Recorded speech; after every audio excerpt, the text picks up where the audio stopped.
Meilė kaip laužas, pagalio nemesi, neišsiliepsnos.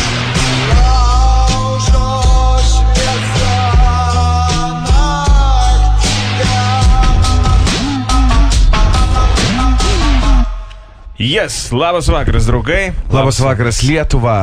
Pirmadienis, kaip visada, džiugus vakaras. Pirmadienis darbe, vakare. Ir pirmadieniais tokiom nuostabiom didelėm progom mes visą laiką kviečiame svečių. Ir šį vakarą neišimties pas mūsų svečiuose Andrius Užkalnis. Labas vakaras. Labas vakaras. Malonu matyti ir girdėti, ne tik skaityti. Kaip nuotaika? Normaliai. Kaip savaitgalis praėjo?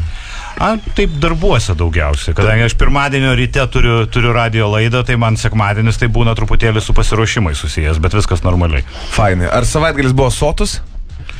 Man visi savaitgaliai sotus. Tai savaitgalis reiškia darbymetis, kaip ir mums su Jonu, ar ne? Tai jo, 7 dienos. Visą laiką. Visą laiką.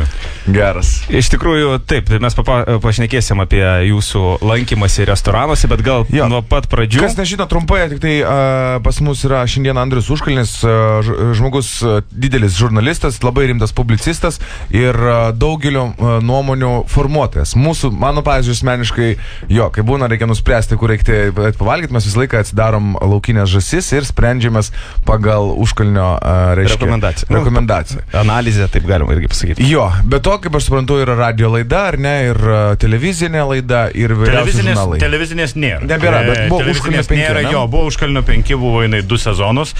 Ir paskui, laida kaip tas laužas, tai taip sudegė ir neliko, ta prasme, ir dabar jos nėra.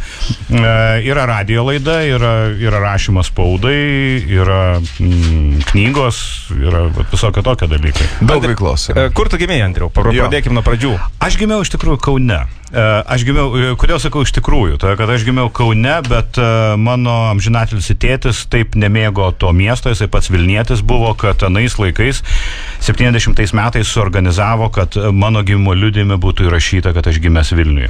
Ir lygi šiol mano visuose dokumentuose yra parašyta, kad aš gimęs Vilniuje, bet iš tikrųjų aš gimęs Kaune, Kauno klinikose, centrinėme pastate. Tavo tėtis irgi gal žurnalistas buvo toks? Ne, jisai nebuvo žurnalistas, jisai buvo daugiau menininkas, jisai buvo menininkas, dizaineris pagal išsilavinimą, bet jisai toksai maištinga asmenybė buvo, tai kas jam nepatikdavo, tai tą ir... Atvaitėti? Manau, kad gal ir tai, kažkiek taip. O, sakyk, tiek mokyklą, tiek universitetą tu baigiai Vilniuje, kada čia atsitik? Ne, mes būkim reiškia, tie teisingi jau. Nesakau biedni, kam būti biednais, būkim turtingi ir teisingi. Aš į mokyklą jau Vilniuje, jau Salomėjos Nėries vidurinę mokyklą, paskui mokiausi Vilniaus tuometiniam statybos technikume architektūrą, jos nebaigiau, paskui stojau į Kauno Vytauto didžiojo universitetą, tai buvo, kai jisai buvo tik atsikūręs, jo irgi nebaigiau ir paskui grįžau į Vilnių. Vat kaip. Koks buvai mokykloje? Atsimeni save? Aš mokykloje toks geras vaikas buvau, man gerai sekėsi ten tikslieji mokslai, nežinau, nebuvau toks jau chuliganas. Ramus irgi labai nebuvo, bet tokio, kad baisių problemų iš manęs būtų, tai neatsimenu. O lipt ant scenos renginius, kad nors vest kažkaip, žinai, ten, prie... Drąsiai reikštis. Ne, kodėl, kai man reikėdavo kažką tai ten būdavo, kadangi Salomėjos Nėries mokykloje ten būdavo anglų kalbos vakarai, tai jeigu reikia ten kokį eilėraštį pasakyti ar dar kažką, tai išeidavau ir pasakydavau. Bet šiaip tokios tos scenos baimės ypatingos nebuvo, bet ir potraukio ypatingo tokio nebuvo, taip vidutiniškai. O kaip su knygom draugavai, skaitei kažką? Skaičiau labai daug, skaičiau juodai daug. Ta prasme, mane kažkaip taip išėjo, kad aš išmokau labai anksti skaityti. Ir niekas nežino, kaip čia atsitiko, nes man buvo tik 4 metai, reiškia, aš atsimenu, tėvai buvo virtuvė, aš atsigrūdau ten su kažkojo knygutė apie ten katiniukus, reiškia, ir ten eilėraščiai tokie buvo paprasti. Ir, reiškia, pasidėjęs tą knygą virtuvėje ant stalo, pradėjau skaityti. Geras. Tėvams, reiškia. Aš šiek tiek atvirkščiai, aš iš pradžių išmokau rašyti. Ir su draugais kieme, kai būdavau, su pagaliuku parašydavau ant smėlio daug kas. Ir tik paskui pradėjai suprasti, ką parašyti. Jo, sako, ką tu čia parašai? Sakau, nežinau, skaityti dar neišmokau. Nu, tai čia dabar tai jau vaikai, nu, jie pirmą išmoksti Facebook'e postinti, reiškia, paskui rašyti, paskui jau supranti, ką parašyti ir ką papostinti. Geras. Tai laikai. Smagiai, o visą laiką skaitėjai kažkokią tai specifinę literatūrą, meninę? Beleka. Viską iš eilės. Beleka, iš tikrųjų, viską iš eilės. Ir tikriausiai dėl to ten, nu, toks ir pasidarė interesų ratas didelis, kad viską ir skaitai. Mano mama buvo dailininkė modeliuotoja, jinai dirbo tuometiniam, kai dar toks buvo Vilniuje Eidukevičiaus batų fabrikas, paskui jisai pasivadino Viktorija, paskui bankrutavo Vilniuje, ir dabar ten yra, nu, kaip ir pas jūs čia Zipė visokie mažos kontorėlės, kur darbininkus į Norvegiją veža ir didelė parduotuvė. Jo, spaudos rūmai, va čia. Tai tenai irgi, tai mano mama modeliavo batus. Ir jinai turėjo priėjimą prie tos vadinamos specialios techninės bibliotekos, kuri dabartinė Švento Ignoto gatvėje ten, kuri buvo. Ir pagal nuos laikus tarybinius galima būdavo, jinai parsineždavo į namus visokių žurnalų, kur paprasti žmonės nematydavo. Tai visokie ten blizgėjai užsienietiški žurnalai, ten su mašinom, ten pusnogiam tetom, ten, ta prasme, viską. Ir tuos žurnalus jinai galėdavo parnešti vienam vakarui. Ta prasme, jinai parneždavo, tai aš atsėdėdavau, kai kiti vaikai žiūrėdavo rusiškus ten filmus apie ten tankistus ir šunį, ten visokius ten Štirlicus, reiškia pavasario akimirkas, aš žiūrėdavau tos žurnalus. Žiūrėdavau. Jo. Ta prasme, tai formavo mano, nu, kažkokį tai troškimus ir lūkesčius paskui. Aš irgi norėjau labai taip gyventi. Kai buvo žurnalas, ar ne? Jo, kai buvo žurnalas. Iš tikrųjų, kiekvieno mes svečio paprašome, kad jisai parašytų 3 gyvenime įvykius, kurie padarė, na, didžiausią galbūt įtaką jo gyvenime. Tai ir pakreipė tą linkmę, kur jis yra dabar. Aha. Tai pirmas. Atsimenat, ką rašė? Iš tikrųjų, aš galiu paskaityti, o jūs pakomentuosite. Čia ne aš rašiau, net aš asistentui daviau, tai jisai surašė. Jūsų asistentas davė mūsų asistentui. Jo, tai labai gerai. Kai man buvo 19 metų, po pirmo kurso universitete paskambinau į Lietuvos radiją ir įsiprašiau dirbti į laidų užsienio redakciją. Iš gatvės be jokių rekomendacijų ar ryšių. Pamoka? Nelauk, kol pakvies. Jo. Tai taip ir buvo, tai čia visa... O kaip kodėl sugalvoju, kad nori radiją? Dėl to, kad aš, kai mokiausi pirmam kurse, aš klausydavau vėlai vakare, beros 12 valandą būdavo Vilniaus radijas užsienio ir būdavo laidos lietuviškai ir angliškai. Ir man kažkaip atrodė, kad aš jau anglų esu pakankamai valdęs, kad aš galiu irgi tenai galėčiau skaityti. Ir geriau už juos, ar ne? Nu, taip gal negalvojau, bet, nu, gal, sakykim, ir geriau už juos. Ir aš labai tada kažkaip taip paprastai taip sugalvojau, aš paskambinau ryte, susižinojau telefoną, paskambinau į ten kažkam tai budinčiam, budintis mane sujungė su direktoriaus pavaduotoju per durnumą, ta prasme, tai buvo paprastesni laikai. Direktoriaus pavaduotojas paskambino į laidų užsienio redakciją, sako, čia jaunas žmogus nori ateiti dirbti. Tenai netaip suprato, kad direktoriaus pavaduotojas skambina ir reikia jauną žmogų priimti į darbą, tai mane pakvietė į studiją paklausyti, davė anglišką tekstą, tada pasakė, kad jums jaunas žmogau dar su tokiu skaitimu į eterį anksti, bet sako, galit pabandyti žurnalistinio darbo. Man davė tokį sunkų magnetofoną vengrišką. Reiškia, ten būdavo, man atrodo, 6 ar 8 tos didelės storos batarkės tilpdavo, tai jisai pakankamai svėrė. Ir aš nuėjau reportažų daryti, kaip įsivaizdavau tą darbą. Į gatvę, jo, pirmasis buvo šunų paroda, nuėjau. Kalnų parke buvo šunų paroda. Ir buvo viskas in English? Ne, nebuvo in English, buvo in Lithuanian ir tada jos išversdavo, ir tada kiti paskaitydavo, o paskui jau, kai nusprendė, kad aš esu jau toks panašesnis į angliškai skaitantį, tai davė man ir angliškai daryti. Tai paskui jau ten dariau ir žinias, ir visas laidas, bet va toks išėjo dalykas, kad kai kuriuos dalykus tikriausiai galima gauti gyvenime tiesiog paprašius. Kažkurių tai dalykų žmonės negauna dėl to, kad nesugalvoja paprašyti. Arba bijo paklausti. Arba bijo jo, arba klausia, tu nebijojai kur čia CV reikia siūsti.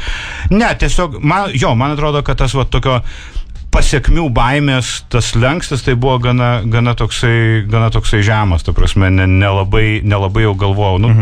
iš tikrųjų, kas baisaus gali atsitikti, pasakys, kad nereikia tokių ir viskas. Taip. Čia buvo prieš pat nepriklausomybę. Čia buvo prieš pat. Jau buvo visi sąjūdžiai, ta prasme, ir tas Vilniaus radijas užsienio jau buvo kaip ir toksai jau nebe tarybinis radijas, bet aišku, viskas dar buvo iš Konarskio gatvės, iš senojo Lietuvos radijo ir televizijos komiteto. Kiek tu metų dirbai ten? Kelerius metus kaip studentas pirmiausia dirbau kaip neetatinis, o paskui nebaigęs mokslų perėjau tenai, kadangi išsilaisvino daug vietų, kadangi žmonės, kurie ten dirbo, įkūrė žinių agentūrą Baltic News Service. Tada seniai ir jie išėjo ir ten liko daug etatų. Tai kokius metus aš ten dirbau pilną darbo dieną, o paskui nuėjau redaguoti ir rašyti tokio angliško gido po Vilnius in your pocket vadinasi. Tai va. Dar vienas įvykis, kai man buvo 29 metai, išvažiavau keliems mėnesiams į Ganą, Vakarų Afrikoje ir ten vadovavau naujai BBC biurui. Nieko neišmaniau, viską mokiausi eigoje. Pamoka, užduotis tik atrodo sunkios, viskas išmokstama. Čia antras tavo pažymėtas įvykis tavo gyvenime. Taip, iš tikrųjų buvo iš tikrųjų toksai dalykas. Aš tikrai anais laikais, aš buvau jau kelerius metus pradirbęs BBC ir aš buvau jaunas, nelabai patyręs vadovas nedidelio skyriaus, aš tada vadovau Baltijos šalių skyriui ir ten buvo galimybė visiems, kas nori, kas gali pareikšti norą, galėjo pareikšti norą ir važiuoti tokios gana sudėtingos užduoties į Ganą naujai kūriamo biuro tvarkyti ir organizuoti ir daryti. Ir kažkaip tai daugelis net mano kolegų taip sakė, gal ir įdomu būtų, bet čia tikriausiai aš to darbo negausiu. Ir dar įdomiausia buvo, kad man visi sakė, kad jau ten žino, ką paskirs, tai neapsimoka tą vidinę paraišką tenai pildyti. Bet aš vis tiek užpildžiau ir labai keistų ir gavau tą darbą. Ir aišku, iš tikrųjų, man tai buvo visiškai naujas. Pirmiausia, tai yra šalis, apie kurią aš nieko nežinojau prieš tenai nuvažiuodamas. Antra, tenai buvo darbas ne vien tik tai redaktorinis, ta prasme, ne vien tik tai darbuotojų apmokymas, ne vien tik tai to žiniasklaidos monitoringo organizavimas, bet buvo darbas, reikėjo sutvarkyti ofise oro kondicionavimą, reikėjo parūpinti stalus, kėdes, reikėjo ten pasižiūrėti, kodėl tualetas jau 15 metai reiškia pastate neveikia ir taip toliau. Ir man tai buvo visiškai nauja.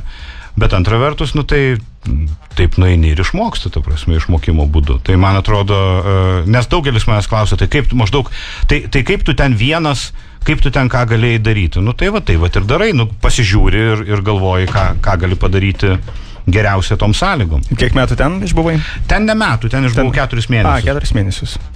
Gerai, tai trečias dar įvykis, kuris irgi labai svarbus. Prieš 3 metų sugalvojau daryti maisto apžvalgų portalą Laukinė žąsis, kuris dabar yra autoritetas numeris 1 šalyje.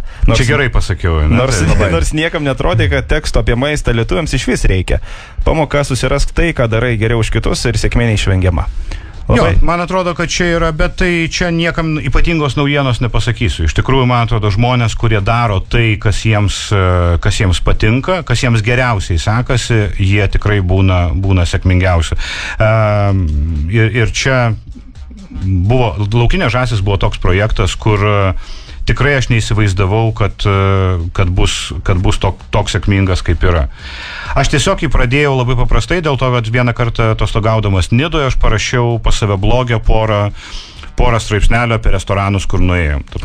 Koks ten ne, į Kuršį neėjom ir pagal galimybės dažnai neįsim, nes ten tokia truputėlį tokia taukų dozė yra net ir man nelabai prie širdies. Ne, ten buvo invino, reiškia nidietiškas variantas, kas buvo labai įdomu, nes aš apie juos labai gerai parašiau, o Kristupas Baublys, savininkas, labai įsižeidė manęs. Čia tas, kuris su skrybelė. Aš nesuprantu, kodėl jisai įsižeidė, nes apžvalga buvo labai teigiama, ta prasme, labai džiaugsminga. Bet nesvarbu. Ir publikavęs blogę pamačiau, kad tų straipsnių apie maistą, apie tos restoranus skaitomumas gal 3 kartus didesnis negu vidutinių mano įrašų. Ir mane taip Man įdomu buvo jo. Ir pagalvojau, kad gal ir galėčiau šituo dalyku užsiimti, todėl kad, kaip vis tiek kažkur tai nevalgytų. Taip. Tu kulinaras gal? Ne, aš ne kulinaras. Visiškai ne. Yra panašių dabar porą patiekalų padaryti, bet dabar ir viskas. Ne, ir tie virtam vandenį, ar tas? Labai man, mikrobanginiai, labai moku pasišildyti daiktus. Tai iš kur tas išpuoselėtas skonis? Išpuoselėtas buvo skonis. Išpuoselėtas skonis. Greičiausiai iš daugelio patirčių, kadangi gyvendamas Anglijai, tada, kai dirbau BBC, aš labai daug važinėjau po pasaulį. Ir važinėjau po pasaulį, daug iš tų kelionių buvo komandiruotės ir buvo labai daug valgymo iš tikrųjų restoranuose ir buvo labai daug įvairaus maisto. Ir per tas patirtis tiesiog sugeri ir daug pamatai. Čia lygiai taip pat kaip žmonės kažkaip save atranda muzikos biznyje labai dažnai patys visai nemokėdami groti, nemokėdami dainuoti, bet tiesiog dėl to, kad jaunystėje klausėsi labai daug muzikos, arba labai daug vaikščiojo koncertus, arba ir vieną, ir kitą. Taip. Ir per tą įsimirkimą į patirtis kažką tai sužinai. Kitas dalykas yra, kad aišku, kažkokias tai elementarės žinias tai galima surasti pasidomėjus, ta prasme, kaip gaminami patiekalai, iš ko jie yra ir kokios priežastys, kodėl yra dedama viena, ne kita sudėtinė dalis, arba kodėl vienas patiekalas yra ten kepamas, o kitas verdamas. Tai, ar tu turi kažkokių tai konkurentų, pavadinkim, kurie įsikūrė paskui tave iš paskos, sakykim, ir irgi aprašinėja restoranus, maistą ir panašiai? Šiuo metu ne. Ir aš norėčiau, kad aš turėčiau. Tai, kad konkurentai padeda. Ta prasme, būti tokiu,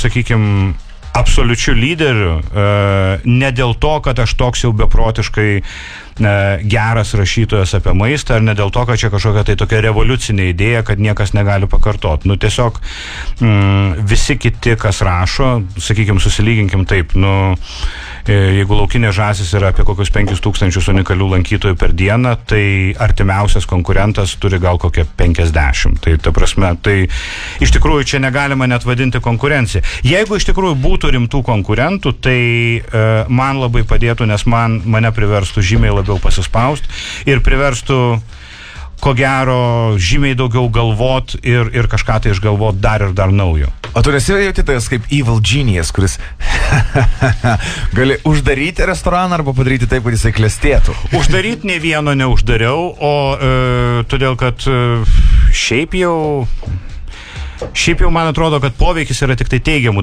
Taip, galima būtų taip jaustis. Žmonės manęs klausia, ta prasme, žmonėm kažkaip tai labai yra įdomu, ar kai nueini į restoraną, ar jau visi dreba ten.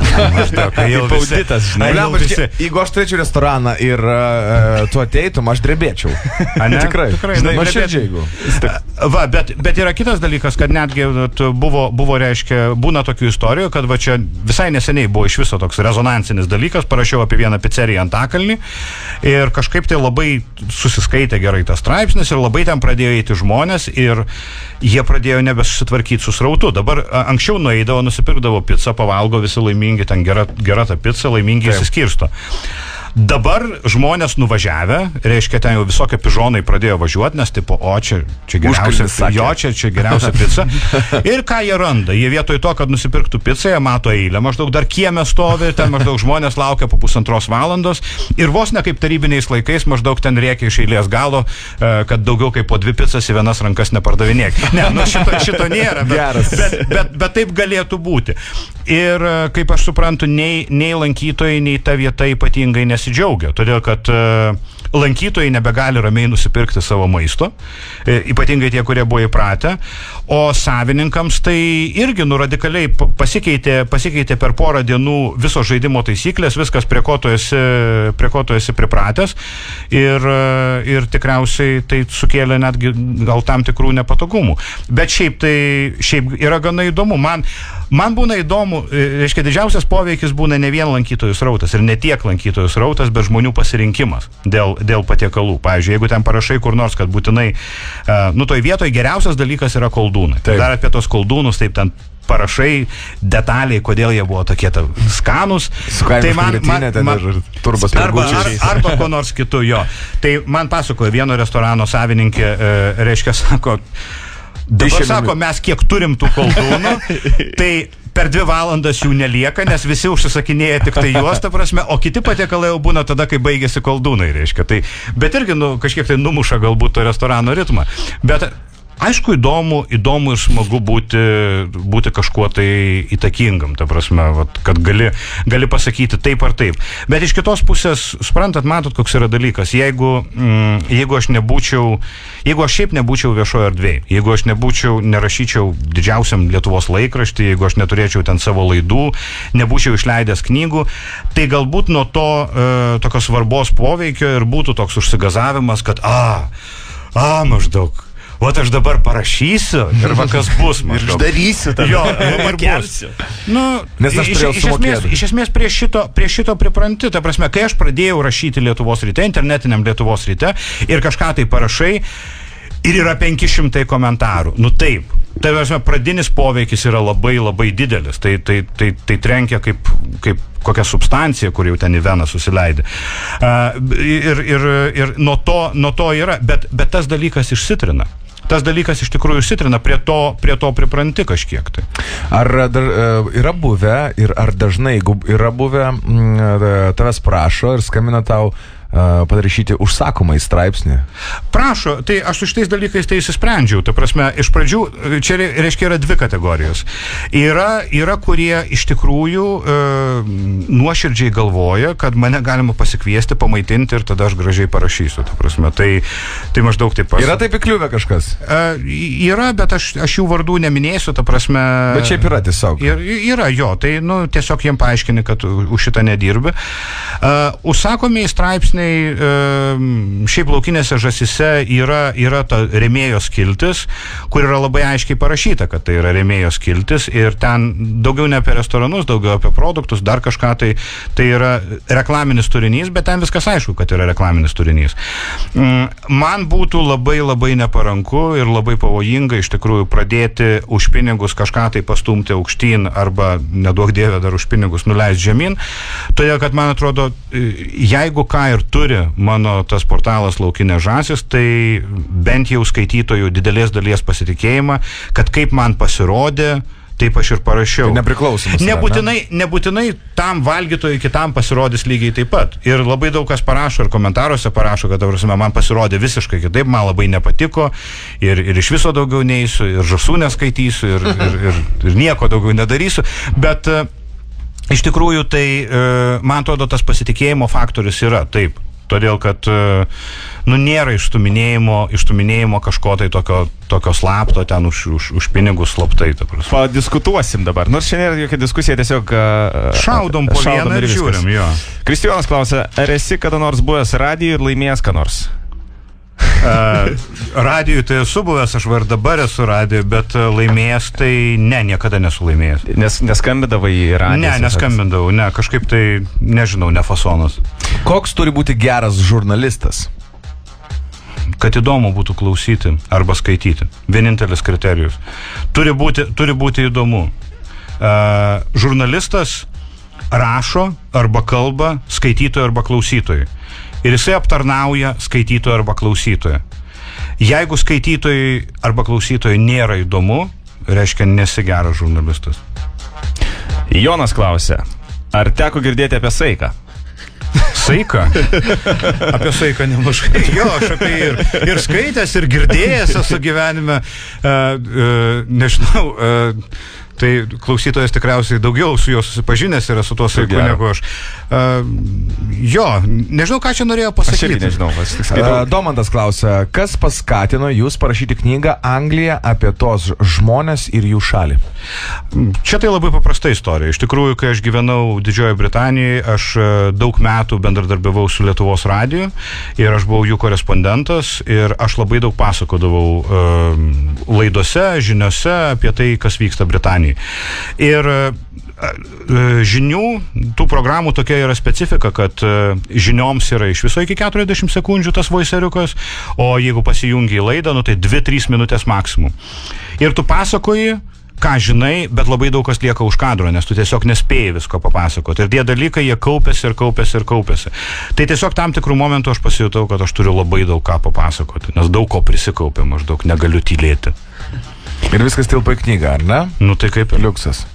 Kestas klausė. Kaip vienas iš laukinių žąsų autorių, mitybos guru ir šiaip gerai mitęs masonas turėtų žinoti, kurie Vilniaus kebabai skaniausi ir kas jų manimų būtų hipsteriškiausia po jų užsigerti. Kola, tarhūnų, ar obuolių sultim, ar kofeino kava. Vėlgi klausimas. Tai nuo galo pradėsiu. Hipsteriškiausia be abejo tarhūnų. Ta prasme, čia vienareikšmiškai. Ir reikia tada žiūrėti. Dėl spalvos. Ir dėl spalvos, ir dėl to, kad jisai yra toksai, tarhūnas yra nišinis, gruziniškas gėrimas, ta prasme, čia jau reikia žinoti. Jo, ir čia reikia parinkti dar tinkamą, kaip kiekvienam save gerbiančiam hipsteriui, tinkamą ironijos lygį. Reiškia, be abejo, normaliausia jau tie tarhūnai yra tie, kurie importuoti iš Gruzijos arba ten gal iš Rusijos. Bet yra dar tokių būna pigių, reiškia, biudžetinių tarhūno pavadinimo gėrimų iš Vokietijos. Ir ten yra tik spalva ir cukrus, daugiau ten nieko nėra, ta prasme. Bet, kaip ironiška, bet būtent tą vokišką tarhūną gerti, suprantat, nes tie, kurie nesupranta ironijos, jie gers tą skaniausią arba kokybiškiausią, jo klasikinį. O čia vat paimti, nes aš įsivaizduoju, kad jeigu, pavyzdžiui, tarhūną kur nors pradėtų dar Albanijoje gaminti, tai būtų iš viso, čia galima būtų nusiskinti. Su žaliu liežuviu, plus 3 taškus. O kaip su kebabais, ar teko ragauti iš vis Vilniaus ar kitų miestų? Užsienį aš įsivaizduoju taip be konkurencijos, šis yra čia... Lietuvoje su kebabais visur beveik yra viena ir ta pati problema. Bet aš kaip suprantu, čia mano skonis skiriasi nuo lietuvių skonio. Nuo masinio, populiaraus skonio. Lietuviai labai mėgsta, kad kebabe būtų daug salotų ir daug to majonezinio padažo. Kad jisai pažliugęs toksai būtų, kad kliuksėtų. Ir tai yra geras kebabas. Ir aš atsimenu, kai aš kažkada parašiau, reiškia, apie burgerinę, apie Hesburgerį. Ir parašiau, kad viskas šiaip jau gerai, bet man nepatinka, kiek jie ten prideda to padažo ir tų salotų ir kad viskas ten maždaug per pirštus bėga jau ten ir viską. Ir visi buvo lankytojų atsiliepimai. Tu nesupranti, čia yra pats geriausias dalykas, kad daug ten to padažo. Visa esmė padažė. Tai aš sakyčiau, man tai skaniausias kebabas būtų, kuris būtų gal koks sausesnis. Yra tokia crazy vieta Pilies gatvėje. Jinai crazy toje, kad jinai užsidarinėja kas 6 mėnesius remontų ir vis naujų pavadinimų atsidarinėja, reiškia, tenai netoli Pilies gastronomo ir Dionės ledų, reiškia. Tai ten šiaip jau mėsos atžvilgių yra aš net nežinau, kaip jie dabar vadinasi. Čia kur yra laiptukas dar japačiai kažkaip. Ten yra kažkas dar apačioj, tai ten jau tie, kurie nelieka patenkinti, tai jos ten nusiveda ir paskui iš jų būna kebabai. Bet tenai yra neblogai. Pavyzdžiui, aš žinau, kad visiems labai patinka ant Tauro kalno džami kebabai, man jie ne, vat būtent dėl tos priežasties man nepatinka, kai tik daug salotų. Jo, ir aš esu buvęs Sanitex ir aš žinau, iš ko čia viskas. Mato, tą iešmą didžiulį. Iš 5 litus tą iešmą aš esu matęs. Ir iš jų išeina 50, man ne kebabai. Ten išeina, bet nesmė. Skonio reikalas. Aš turiu draugą, kuris irgi kebabų fanas yra, bet belenkoks ir jam tikrai ten geriausi, nors jam, žinau, visur yra prie mano namų net. Dabar gerai, tiesa ar mitas? Mes internete prisiskaitėm įvairiausių tiesų arba netiesų, tai galėsit patvirtinti dabar. Tiesa ar mitas, jog Anglijoje 2 mėnesius teko darbuotis klubo apsauginių bouncerių? Mitas. Tiesa ar mitas, jog pavadinimas laukinės žąsys atsirado iš populiaraus BBC darbuotojų laisvalaikio užsiėmimo, kuomet keliaudavote šaudyti laukinių paukščių? Irgi mitas. Čia atsirado iš filmo muzikos garsai, ten buvo daina apie Wild Geese That Fly With The Moon On Their Wings. Tiesa ar mitas, jog net ir po daugiau nei 15 metų praleistų Anglijoje taip ir nepamėgaute garsiųjų angliškų pusryčių? Nei mitas, nei nemitas. Ta prasme, nei tiesa, nei mitas. Todėl, kad iš vienos pusės taip, man jie yra pakankamai skanus. Kai va čia buvau Londone prieš naujuosius metus, viešbutėje aš juos valgiau ir džiaugiausi prisiminimais. Antra vertus, kadangi aš dabar esu žymiai sveikesnis ir žymiai labiau žiūriu, ką valgau, tai angliški pusryčiai, tai toks kaip papiktintas, reiškia, pusryčių variantas su daug riebalų ir dideliu prisėdimu, ne, ta prasme, aš negaliu sakyti, kad aš juos valgyčiau kiekvieną dieną. Tiesa ar mitas, jog viena iš jūsų kol kas neišsipildžiusių svajonių yra vaidinti kine?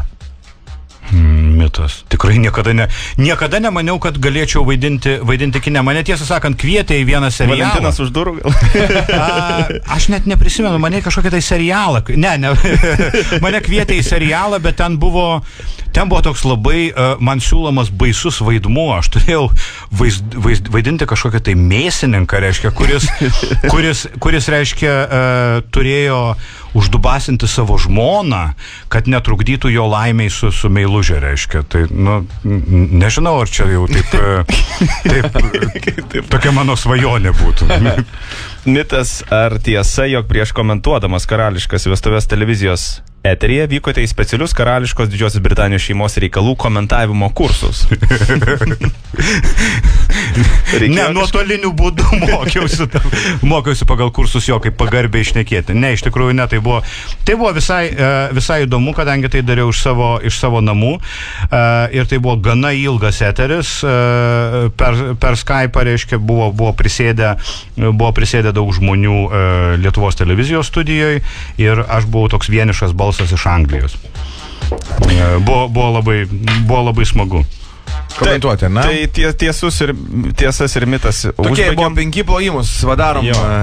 Tai geras, turim didesnį iššūkį. Turim labai rimtą dabar iššūkį. Iš tikrųjų, mes apie jį papasakosim dabar, aš tokią lentą parodysiu. O rimtas yra dėl to, kad, kiek dabar jau, 3 žmonės nepabaigė šito iššūkio ir neužbaigė. Tačiau turim ir čempioną, be jokios abejonės.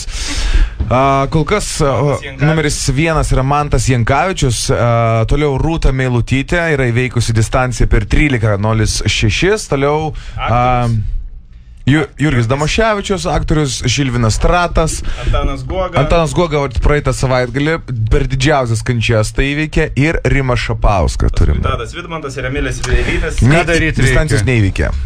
Kitai? Daryti reikia nesudėtingai, reikia pripūsti balioną taip, kad jisai susprogtų. Reikia pripūsti balioną iki galo, pavadinkim. Palaukit, aš tada... Dėk akinius. O kodėl? Kad nesuplėštų akių. O čia kaip Elton Johnas. Kad nesudraskytų veidą. Taip, tai mes iš karto visi atsitraukiam, nes dažniausiai būna... Plėšo. Laikrodis paruoštas, kaip pradės pūsti, aš skaičiuoju laiką. Pam. Šį kartą... Geltonas balionas. Žiūrėsime, kaip seksis. Iš pirmo pūtimo Andrius stengiasi labai. Ir aš manau, kad distancija bus įveikta, faktas, bet kokiu laiku. Rolandai, ką darai? Kaip girdit, labai gerai. Užsimerkęs iš tikrųjų laukiu. O, jau didelis balionas. Kokio dydžio? Kokio dydžio? Didesnis už galvą. Na. Jau susilpnėjo švilpimas ir toj bus, manau, paskutiniai pūtimai. Yes. Geras. Na, Rolandai. Koks bus rezultatas? Žiūrim rezultatą. Bandykit spėt, kiek? Aš galvoju, kad turėtų būti 27 kokios sekundės. Panašu. Tai yra 29:48. Į kelintą vietą. Kurioje vietoje atsiranda Andrius Užkalnis? 4. vieta. 4. Wow. Bet čia, žinai, kaip sako, kaip būna 2 tokios nemėgstamiausios sportininkų prizinės vietos. Tai 2 ir 4. 4 beveik medalis, 2 beveik 1, reiškia. Čia kaip laukinėse žąsyse, kai visi labiausiai susinervino nuo įvertinimo, kai būna 3 žąsys iš 5. Nes jeigu būna 1 arba 2, tai nelabai ir kreipia dėmesio, ta prasme, čia suvarė. Tai kodėl 3? Jo, tai kodėl 3? Tai ką čia dabar, nes, matyt, jaučiasi, kad galėjo būti ir truputėlį geriau. Aš manau, kad Drama Burgerį jūs 3 įvertinot, ar ne? Jo. Drama Burgeris, taip. Manfredas džiaugiasi labai. Manfredas stėbėsi. Mūsų draugas. Draugai ir virtuviai draugas, yra savininkas draugas. Tačiau kita jų vieta puikiai išpuoselės, tai yra Marsas, ar ne? Ir Mėsainis buvo išgirtas tas, aš kaip atsimenu. Taip, ir Mėsainis ten tikrai labai geras, bent kiek aš buvau iš tikrųjų ten. Visai fainai. Hebra bandė biznį dabar padaryti vieną ir ant to ir gavo į skudurus. Labai gerai. Andriau, linkėjimai draugams Lietuvai, jauniems žurnalistams, restoranams galų gale. Arba jauniems žmonėms, kurie siekia savo svajonių, tikslų, kažkaip būti sėkmingais ir daryti tai, kas jiems patinka. Palinkėjimas tai būtų paprastas. Iš tikrųjų, niekada nelaukit leidimo ir neprašykit leidimo. Geriau yra kažką tai, ką jūs galvojat, kad galit padaryti, yra daryti. Jeigu neišeis, jūs tada atsiprašysit. Pasakysit sorry. Neišėjo. bandysiu dar kartą. Bet nestovėtų už durų ir kada čia mane pakviesti. Nes gyvenime nieko nėra blogiau negu neišnaudotos galimybės. Ir niekas taip negraužia širdies, kaip neišnaudotos galimybės. Ir skirtingai nuo kitų dalykų, laikas gydo. Laikas mus visus išgydo, bet tos nuoskaudos dėl neišnaudotų galimybių laikas neišgydo niekada. Tos nuoskaudos liks visada su jumis ir reikia stengtis jų vengti. Bet jėga. Ačiū. Šį vakarą su mumis buvo Andrius Užkalnis, puikus žurnalistas ir apžvalgininkas. Ir aš tikiuosi, kad matomės ne paskutinį kartą. Ačiū Jums. Ačiū.